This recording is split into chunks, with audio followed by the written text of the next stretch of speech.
एक बुद्धिमान राजा था। उसका काफी बड़ा साम्राज्य था।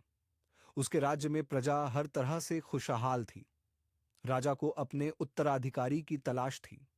उसके 3 बेटे थे। राजा इस पुरानी परंपरा को नहीं निभाना चाहता था कि सबसे बड़े बेटे को ही गद्दी पर बिठाया जाए। वह सबसे बुद्धिमान और काबिल बेटे को सत्ता सौंपना चाहता था। इसलिए राजा ने उत्तराधिकारी के लिए तीनों की परीक्षा लेने का फैसला किया। राजा ने तीनों बेटों को अलग अलग दिशाओं में भेजा। उसने हर बेटे को सोने का एक एक सिक्का देते हुए कहा कि वे इसे ऐसी चीज खरीदें जो पुराने महल को भर दे। पहले बेटे ने सोचा कि पिता तो सठिया चुके हैं, इस थोड़े से पैसे से इस महल को किसी चीज से कैसे भरा जा सकता है।